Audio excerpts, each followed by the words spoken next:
வேண்டாம். சூழலை புரிந்து கொள், சமாளிப்பதற்கான காலம். எங்க அம்மா ஒரு வார்த்தை சொன்னாங்க, இந்த வயசுல அவங்க சொன்ன அந்த ஜெனரேஷன் கேப் எல்லாம் விட்டுட்டு ஜிஸ்ட மட்டும் எடுத்துக்கோங்க. ஒரு நாள் நான் ரொம்ப மனவேதனைப்பட்டு, இன்னிலிருந்து ஒரு 14 வருஷத்துக்கு முன்னால் ரொம்ப மனவேதனை, எனக்கு ரொம்ப அழுதுகிட்டே இருந்தேன். அம்மா ஒரு வார்த்தை சொன்னாங்க, இங்க வா. என்ன? இல்லம்மா, இந்த மாதிரி கஷ்டம், யார் உனக்கு கஷ்டம் கொடுத்தாங்களோ அது அறம் சார்ந்த விஷயமா இல்லைன்னு வச்சுக்கோயேன், காத்திரு, அழாத. யார் உன்னை சிரமப்படுத்தி ஜெயித்தார்களோ அவர்கள் தோற்று உனக்கு முன்னால் சோழிகளை போல் வந்து விழுவார்கள். நீ அதை பார்ப்பாய். ஆனால் நீ அறம் சார்ந்து இருந்திருக்க வேண்டும். எப்பவுமே கடவுள் கிட்ட வேண்டுகின்ற பொழுது ஒன்றை வேண்டு, இறைவா எனக்கு இது தா என்று கேட்காத, எனக்கு இது சரியாக இருந்தால் உன்னுடைய சித்தத்தின்படி எனக்கு தந்து உதவுவாயாக. அவங்ககிட்ட போட்டு பெரிய விஷயம் தெரியுமா? அதெல்லாம் நம்ம பாட்டிங்க, நம்ம தாத்தாங்க, நம்ம அம்மாக்கள் எல்லாம் சொல்லிட்டு தான் இருக்காங்க, நமக்கு புரியணுமே. நான் இந்த லவ் பண்ற பசங்கிட்ட எல்லாம் சொல்லுவேன், இந்த சின்ன பிள்ளைங்க அநியாயங்க, காலேஜ்ல வேலை செய்யறேன், 17 to 19 வயசு பிள்ளைகளுக்கு பாடம் நடக்குது. 25 வருஷம் பார்க்கிறேன் சார், ஒவ்வொரு ஜெனரேஷனையும் பார்க்கிறேன். இன்னைக்கு ஒரு கன்க்ளூஷனுக்கு வந்து சொல்றேன், காலேஜ் போகும்போது ஸ்கூல் போகும்போது லவ் பண்ணாதீங்க, சரி வராது. காத்திருந்தோம்னு வச்சுக்கோங்களேன், நமக்குன்னு ஒண்ணு அவன் கொடுப்பான், அது நம்ம சாவர வரைக்கும் நம்மளை விட்டு போகாது, நம்ம கூடவே. நமக்கு புரியாத வயதில் பல விஷயங்களை முடிவு செய்யக்கூடாது. இப்படி நாம் சொல்லி தருவதே இல்லை பிள்ளைகளுக்கு. பிள்ளைகள் ஆர்குமெண்ட் பண்ணுது அந்த டைம்ல.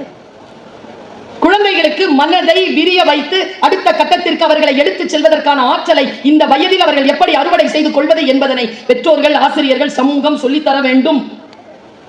அதனால தான் நான் சொன்னேன், இந்த யூசேஜை நீங்க கொஞ்சம் குறைச்சிக்கோங்க. முடிச்சிட்டு இருக்கும்போது ஒரு 3 மணி நேரம் இதனுடைய யூசேஜ் இல்லாம இருக்க பார்ப்போம். எனக்கு ரொம்ப ஆசை என்ன தெரியுமா? இது இல்லாம நடக்கணும், இது இல்லாம உட்கார்ந்து வேலை செய்யணும், இது இல்லாம சாப்பிடணும், இது இல்லாம இருக்கணும். இது இப்போதானே வந்தது. குழந்தை காணோம் என்று போலீஸ் ஸ்டேஷனில் புகார் அளிக்க வந்தாள் திருவிழா நாளில் ஒருத்தி. அவள் வலது கையில் பத்திரமாக இருந்தது அவள் கைபேசி. இதன் மீது காட்டுகின்ற கவனம், வாழ்க்கை அற்புதமானது, அந்த அற்புதமான வாழ்க்கையை காட்ட வேண்டும் என்பதற்காக சொல்லுகிறேன். இது என்ன பண்ணுதுன்னா, மனசை ரஸ்டாக்குது, மரத்து போக வைக்குது, வேடிக்கை மனிதர்களாக நம்மை மாற்றுகிறது. நாம் வேடிக்கை மனிதர்களாக இல்லை என்றால் சிகரத்தை தொடுவோம். வேடிக்கை மனிதர்களாக இல்லாம இருக்கிறது எப்படி அப்படிங்கிறதுக்கு ஒரு குறிப்பிட்ட ஒரு விஷயத்தை சொல்ற, லைஃப்ல நீங்க என்னைக்குமே மறக்க மாட்டீங்க. நியூயார்க்ல ஒரு யூனிவர்சிட்டியில ஒரு கேஸ் ஸ்டடி நடத்தினாங்க, சைக்காலஜிக்கல் ஸ்டடி. என்ன ஸ்டடி தெரியுமா? ஒரு பாத்திரத்தை வச்சுட்டாங்க, உள்ள நெருப்பு வச்சுட்டாங்க, அந்த பாத்திரம் கொதிக்குது, எல்லாரையும் ஸ்டூடெண்ட் காட்டினாங்க, இதான் ப்ராசஸ். சரின்னு ஸ்டூடெண்ட்ஸ் நின்னாங்க. என்ன பண்ணாங்க தெரியுமா? இன்னொரு ஒரு கடாய் எடுத்து வச்சாங்க, அந்த கடாயில குளிர்ந்த நீரை போட்டாங்க, போட்டுட்டு ஒரு தவளை இருக்குல்ல, தவளை, அதை எடுத்து அந்த கடாயில போட்டாங்க, போட்டு கடாயை பத்த வச்சாங்க. என்ன ஆகும்? தண்ணி சூடாகும், தவளை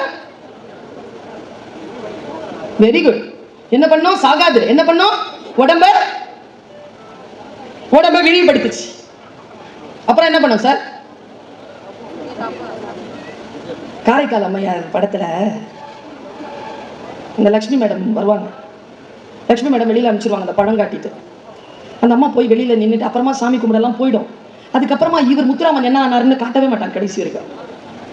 அந்த மாதிரி உங்களுக்கு அதோட பாடத்தை நிறுத்தி விட்டுருக்காங்க. சொல்றேன் பாருங்க, விரியுமா அந்த தவளை, விரிஞ்சி கொஞ்ச நேரத்தில் அப்படியே செத்து போயிடும். ஆச்சரியமான ஒரு கேஸ் ஸ்டடி இது. இதுல ஒரு சைக்காலஜி இருக்கு. அந்த சைக்காலஜி தான் சிகரம் நம் உயரம், நான் உயரத்தை தொட விரும்புகிறேன் என்கிற குழந்தைகளுக்கும் பெண்களுக்கும் ஆண்களுக்கும் நான் சொல்ல விரும்புகிறேன். நீங்க விட்ட இடத்திலிருந்து தான் என் பேச்சிற்கான உயிர் தொடங்குகிறது. இப்ப பாருங்க, தவளைக்கு உடம்புல கோல் பிளட்டட் அனிமல், அதுக்கு 2 தன்மை உண்டு, தரையிலும் இருக்கும் தண்ணியிலும் இருக்கும். தண்ணியில அது குளிர்ச்சியா இருக்கும், இப்போ அதுக்கு என்ன ஒரு சூழல், அது உடம்புல இயற்கையாகவே நல்லா தெரிஞ்சுக்கோங்க. நமக்கு கொரோனா வந்ததுக்கும் மலேரியா வரதுக்கும் பல விதமான ஜுரங்கள் கொசு தொல்லைகளால் வரதுக்கு காரணமே தவளைகள் இல்லாமல் போனதுதான். உலகம் அழிய போகுது தேனி இல்லனா. தேனியும் தவளையும் அவ்வளவு முக்கியமான ஜீவராசிகள் நம்ம வாழ்க்கை சுழற்சிக்கு. இந்த தவளை என்ன செய்யுது, அதுக்கு உடம்புல வந்து அது கோல்ட் பிளட்டா, அதனால ரொம்ப கூலா இருந்தாலும் அது சமாளிச்சுக்கும். அது வேற இடத்துக்கு போயிடும் கோல்டா இருந்தது. சூடு இருக்குல்ல, சூடான பகுதிகளில் தவளை இருக்காது. ரொம்ப சூடான பகுதிகளில் தவளை இருக்காது. அது குளத்துல வாழற உயிர்னு வச்சுக்கோங்களேன். அதனுடைய பயாலஜிக்கல் மெமரி எப்படின்னா, சூரியன் படும், தண்ணி வந்து சூடாகும், சூடாச்சுன்னா அது தன்னுடைய உடம்புல இருந்து ஆற்றலை வெளிப்படுத்தி அது கொஞ்சம் விரைச்சிக்கும் தன்னை. அப்போ அந்த சூடு அதனால தாங்க முடியும். இப்ப கடாயில இருக்கிற தண்ணி நேச்சுரலான ஹீட் கிடையாது, அது ஆர்டிபிஷியல் ஹீட். குளத்துல இருக்கிற தண்ணி, ஆத்துல இருக்கிற தண்ணி ஒருபோதும் கொதிநிலைக்கு வரப்போவதில்லை. அதனுடைய பயாலஜிக்கல் மெமரியில கொதிநிலை கிடையாது. அதுக்கு 60-70 டிகிரிக்கு மேல அப்படிங்கிறது அதுக்கு தெரியாது. தெரியாத ஒரு சூழ்நிலையில அந்த தவளை என்ன செய்யுமா, அதனுடைய மெமரி என்ன ஆகுமா, இதோ இந்த சூட்டை இப்ப சமாளிச்சுக்கலாம், இப்போ சமாளிச்சுக்கலாம், இப்போ சமாளிச்சுனா அது விரைக்கும்ல, அதுல எனர்ஜி எல்லாம் காலியாயிருமா? இல்ல, இப்போ சமாளிக்க முடியாது அப்படிங்கிற ஒரு புத்தி வரும்பொழுது எகிரி வெளியில போனோம்ல, அப்படி வெளியில போறதுக்கு எனர்ஜி இல்லாம செத்து போமா. குழந்தைகளுக்கு என்ன சொல்லுங்க தெரியுமா, சமாளிச்சுக்கலாம் சமாளிச்சுக்கலாம், அம்மா அப்பாட்ட சொல்லாம டீச்சர் கிட்ட சொல்லாம சமாளிச்சுக்கலாம் சமாளிச்சுக்கலாம்னா ஒரு ஹீட் பாயிண்ட் ஒன்று ஹிட் ஆகும் பாரு, அந்த இடத்துல யாரிடத்திலும் சொல்ல முடியாதபடி விரைத்து செத்து போவார். சூடு ஒரு அளவு வருகின்ற பொழுது எகிரிடுவதற்கு சொல்லிக் கொடுங்கள். எந்த சூழ்நிலை வந்தாலும் நம்முடைய வாழ்க்கை நம் கரங்களில் இருக்கிறது. அதை எப்படி அடுத்த கட்டத்திற்கு உயர்த்துவது என்பதனை நம் பிள்ளைகள் தெரிந்து கொள்ள வேண்டும் என்பதற்காக சொல்கிறேன். நான் இப்படி சொல்றேங்க, நான் வந்து ஒரு கல்லூரியில பேராசிரியரா இருக்கிறேன் தான். இன்னைக்கு எங்கெங்க போச்சு குழந்தைகளுக்கான கதைகள்? படிக்காதவர்களுக்கு புரிவது போல் படித்தவர்களுக்கு கதைகள் புரிவதில்லை தெரியுமா உங்களுக்கு? சோ வாட்னு கேட்போம், அப்புறம் அப்படின்னு கேட்போம். பெரிய உண்மை ஒண்ணு மறைஞ்சிருக்கும், அது முடிஞ்சு போயிருக்கும். குழந்தைகள் அப்படித்தான் கதைகளை புரிந்து கொள்கிறார்கள். நான் ஒரு சின்ன கதையை சொல்றேன், உங்க வாழ்க்கையில் ஏதாவது மாற்றம் வருதான்னு பாருங்க. இந்த அடுத்த தலைமுறைக்கு இதை இப்படி சொல்லலாமான்னு யோசிச்சு பாருங்க. பாட்டி காலத்து கதை தான். வாலருந்த நரி கேள்விப்பட்டிருக்கீங்களா? கதை, வாலருந்த நரி கதை. ஒரு நரி இருந்துச்சான், அது எப்போ பார்த்தாலும் போய் யாராவது ஏதாவது வாங்கி வச்சிருந்தாங்கன்னா உழைச்சி வச்சிருந்தா திருடி வந்துடும். திருட்டு நரி. அந்த குடியானவன் பார்த்துக்கிட்டே இருந்திருக்கான். ஒரு நாள் என்ன பண்ணிட்டான், கூண்டு வச்சு நரியை பிடிச்சிட்டான். இப்ப நரியை வெட்டி சாப்பிட முடியாது இல்ல, வளர்க்கவும் முடியாது. அதனால என்ன பண்ணிட்டான், அது வால் ரொம்ப அழகா இருக்கும், வாலை வெட்டி அமுச்சு விட்டான். நரி காட்டுக்கு போச்சு. அதுக்கு அவமானம் தாங்கல. வால் இருந்த நரியா அதுக்கு வர்றதுக்கு விருப்பம் இல்லை. குட்டி குழந்தைங்க கதை இது. அதுக்கு விருப்பம் இல்லை. அது என்ன பண்ணுச்சு, என்னடா இவ்வளவு அவமரியாதைப்படுத்துறாங்களே எல்லாருமே சொல்லி குடியானவங்க கிட்ட போய் அந்த அருந்த வாழை கேட்டு கெஞ்சி கேட்டு வாங்கிட்டு வந்து ஒட்ட வச்சுக்கலாம் அப்படின்ட்டு போகுது. குடியானவன் கேட்கறான், என்ன திருட வந்தியா? இல்லை, அருந்த வாழை மட்டும் கொடு, அவமானமா இருக்கு. அப்படியா, சரி கொடுக்குறேன். என் மாடு அங்கே நிற்குது, அதுக்கிட்ட ஒரு குவளை பால் மட்டும் வாங்கிட்டு வா தரேன். நேராக மாட்டுக்கிட்ட போய் கேட்டுச்சான் நரி. ஒரு குவளை பால் தரேன், சாப்பிட்றதுக்கு ஒரு கட்டு புல்லு கொண்டு வந்து போகும். நேராக புல்லு. ஆனால் ஒருத்தன் சொல்லியிருக்கான், பர்மிஷன் கேட்காம யார்கிட்டயும் வாங்கக்கூடாது, எடுத்துகிட்டு வரக்கூடாது, அதான் தண்டனையே. நேராக புல்லுக்கிட்ட போச்சான். ஒரு கட்டு புல்லு கொடு, பால் எடுத்துகிட்டு போய் குடியானவங்கிட்ட கொடுத்தா தான் பால் கிடைக்கும். புல்லு சொல்லிச்சான், ஒரு வாளி தண்ணி ஊற்றிட்டு அறுத்துட்டு போச்சான். நேராக ஆத்தங்கரை கிட்ட போய் நின்று ஆத்துக்கிட்ட கேட்டுச்சான், ஒரு வாளி தண்ணி குடிக்கிறியா, பால் வாங்கணும். என் கரை மண்ணு அரிச்சிருக்கு, ஒரு மூட்டை மண்ணு கொண்டாந்து போட்டுட்டு தண்ணி எடுத்துட்டு போச்சான். நேராக போய் வயல்ல ஒரு மூட்டை கொஞ்சம் மண்ணு கொடு, நான் போய் அங்கே என் பால் வாங்கணும், கொடுத்துட்றேன். மண்ணு சொல்லிச்சான், ஒரு விதையை விதைச்சி அதுலேருந்து வரக்கூடிய ஒரு இலையை எனக்கு காட்டிட்டு மண் எடுத்து போச்சான். நேராக போய் ஒரு விதையை, அங்கேயே இருக்கு விதை எங்கிருந்து எடுக்குதோ இங்கே இருக்கு, எடுத்து போச்சு. விதையை எடுத்துட்டு விதைச்சிட்டு உட்காந்து இருந்துச்சான். செடி முளைக்க 1 மாசம் ஆச்சான். அப்போ அந்த நரிக்கு தெரிஞ்சுதான், ஒரு இலை வரத்துக்கே 1 மாசத்துக்கு காத்திருக்கணுமே, நாம இப்படி திருட்டுத்தனமா போய் எல்லாருடைய உழைப்பையும் சுரண்டி கொண்டிருந்தோமே, காலத்துக்கு எவ்வளவு பெரிய மரியாதை இருக்கிறது, எப்படி காத்திருப்புன்றது எவ்வளவு பெரிய விஷயங்கிறத அந்த நரி புரிந்து கொண்டது என்று அந்த குழந்தைகளின் குட்டி கதை முடிகிறது. நமக்கு புரியாதது கூட நம் குழந்தை கிட்ட இதை சொன்னீங்கன்னா அந்த குழந்தைக்கு புரிஞ்சிருங்க. காலத்தினுடைய அருமை, இந்த வாழ்க்கையிலே நமக்கு கிடைத்திருக்கக்கூடிய தாளந்துகளின் அந்த ஆசீர்வாதங்களின் அருமை இந்த தலைமுறைக்கு மட்டுமல்ல நமக்கும் தெரிய வேண்டும் என்பதற்காகத்தான் நான் சொன்னேன். நான் யூடியூப்ல இன்னிலிருந்து ஒரு 5 வருஷத்துக்கு முன்னால ஒரு கதை சொல்லியிருந்தேன். நானே ரெக்கார்ட் பண்ணி சொல்லியிருந்தேன். விகடன் சொல் புதிது அப்படிங்கிற ஒரு நிகழ்ச்சியில அதை போட்டாங்க. சரியான வரவேற்பு இருக்கு. அது என் கதை அல்ல, வெளிநாடுகளில் இருந்து நான் கற்றுக்கொண்ட கதை. நான் அதை உங்க எல்லோருக்கும் சொல்லிட்டு போறேன். தெரிந்தவர்கள் நினைவுபடுத்திக் கொள்ளுங்கள், தெரியாதவர்கள் தெரிந்து கொள்ளுங்கள். வாழ்க்கை நமக்கு சிக்கல்களை தரும். இப்போ ஒண்ணும் இல்லை, மேலே எல்லாருமே உட்கார்ந்து இருக்கிறவங்க எல்லாம் அதிகாரிகள், முன்வரிசையில் உட்கார்ந்து இருக்கிறவங்க நம்ம கலெக்டர்.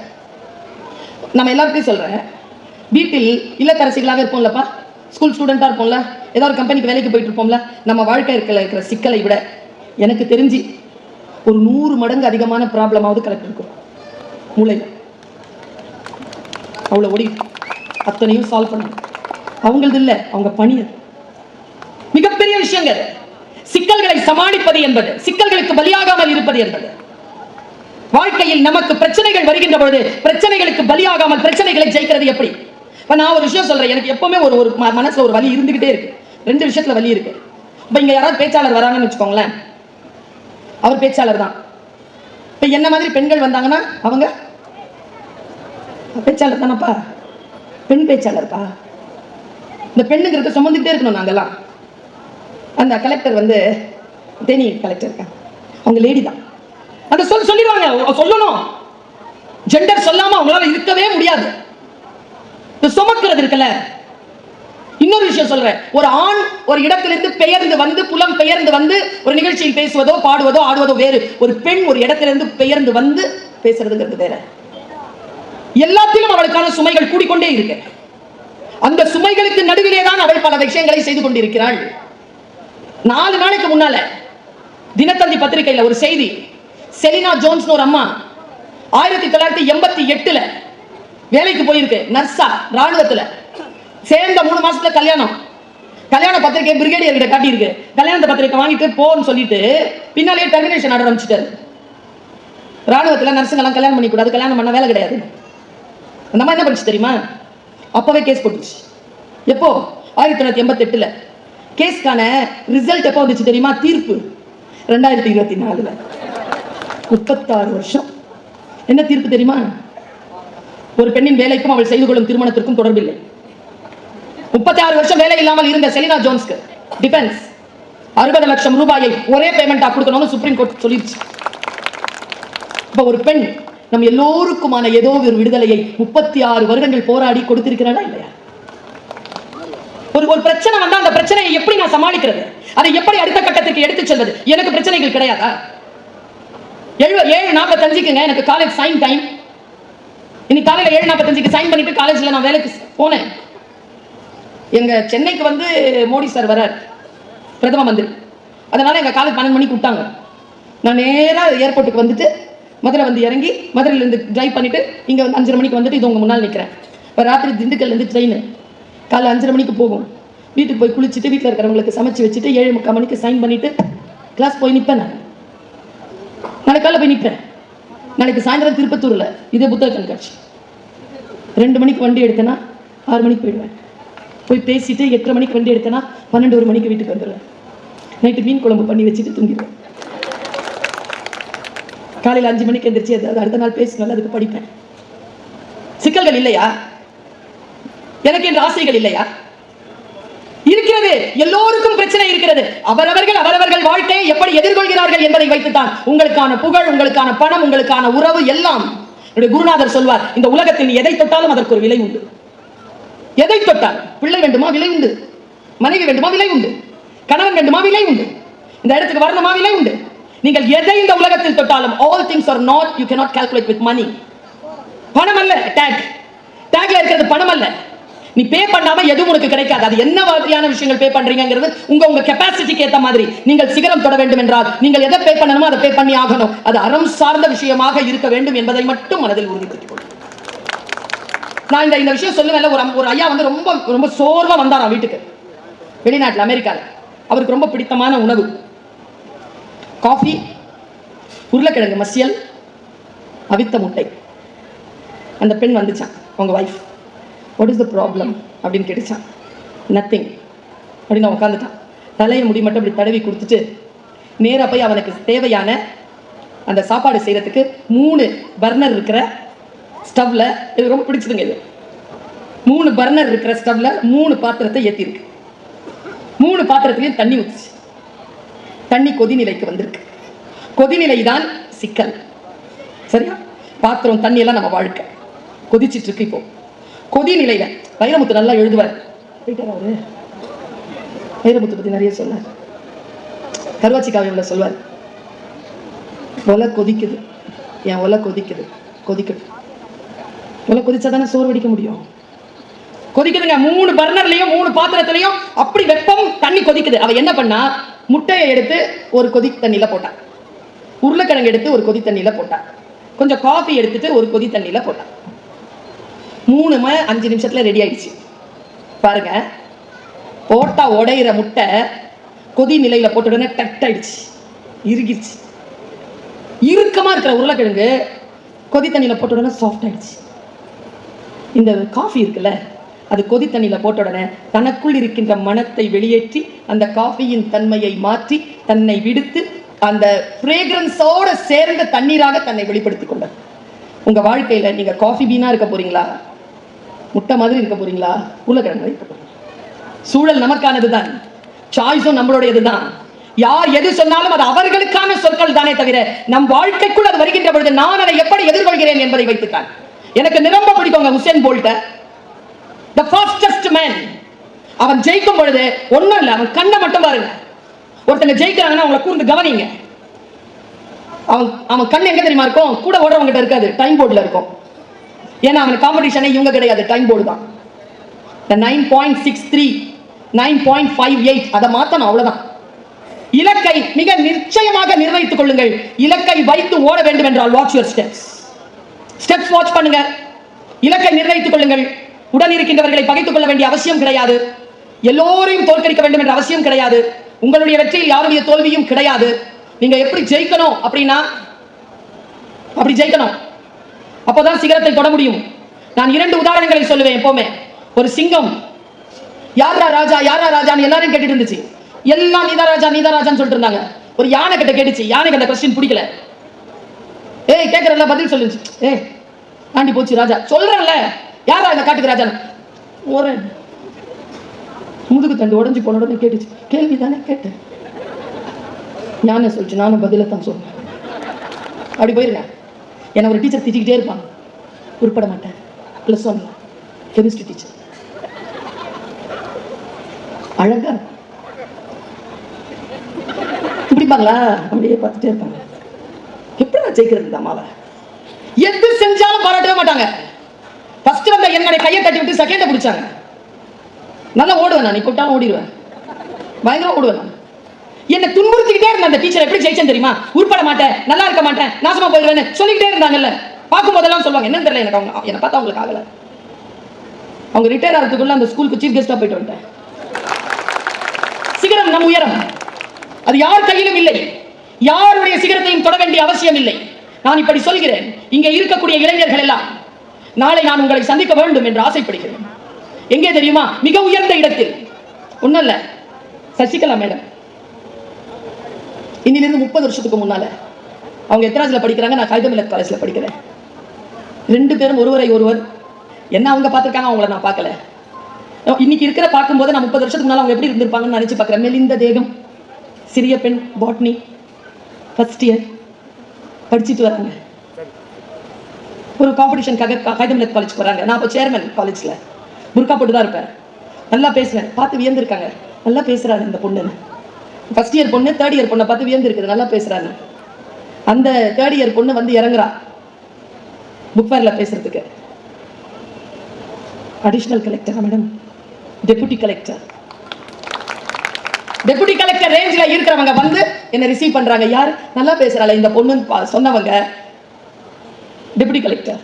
நல்லா பேசின பொண்ணு அங்க காலேஜ்ல பேசினா, இன்னைக்கு உலகத்துக்கு முன்னால் பேசுவதற்காக விமானத்தில் இருந்து வந்து இறங்குகிறார். யார் எப்பொழுது சந்திப்போம் என்று தெரியாது. உங்களையும் நான் சந்திப்பேன் ஒரு நாள். அந்த நேரத்தில் நீங்கள் உங்கள் சிகரத்தின் உச்சத்தில் நின்று கொண்டிருப்பீர்கள், நானும் என் சிம்மாசனத்தில் நின்று கொண்டிருப்பேன். 2 பேரும் சந்திக்கக்கூடிய அந்த வாய்ப்பு வர வேண்டும் என்று இறைவனை நான் வேண்டுகிறேன். சிட்டுக்குருவிதான் நான் இப்படி சொல்லிதான் என் பேச்சை நிறைவு செய்வது வழக்கம். யாரோ ஒருவர் தொட்ட சிகரத்தை தொட்டவள் இல்லை நான். என் உயரத்தின் எல்லையை தொடுவதற்கு முயற்சி செய்பவள். என்னை போலவே பேச வேண்டும் என்று பலர் விருப்பப்படுகிறார்களா? வேண்டாம், நான் தான் இந்த மாதிரி பேசிட்டு இருக்கேன்ல, நீ உன்ன மாதிரி பேசு, என்னை விட நல்லா பேசு. அப்படித்தான் வர வேண்டும். டீச்சர் தானே நான். மேலே வரலாம். சிறிய பெண்ணாக, குட்டி பொண்ணாக அந்த சிறகை விரிக்கின்ற பொழுது சிட்டுக்குருவி போலதான் இருந்தது என்னுடைய சிறகும். விரிய விரிய விரிய தெரிந்து கொண்டது, இது சிட்டுக்குருவி அல்ல, நான் ராஜாளி என்று. வானம் விரிந்திருக்கிறது, பறந்து கொண்டிருக்கிறேன். நீங்களும் உங்கள் சிறகை விரித்து பாருங்கள். உங்களிடமும் அந்த ராஜாளி ஒளிந்து கொண்டிருக்கலாம். வாருங்கள், சேர்ந்து பறப்போம். வானம் காத்திருக்கிறது. சிகரம் நம் உயரம். வாய்ப்புக்கு மகிழ்ச்சி. வணக்கம்.